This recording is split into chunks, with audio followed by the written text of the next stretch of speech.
Alam mo yung feeling na siya yung greatest love mo, pero at the same time, siya yung greatest lesson mo. Yung minsan mong tinuring na mahal mo.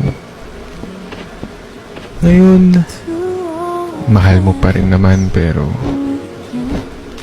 hindi na pwedeng kausapin.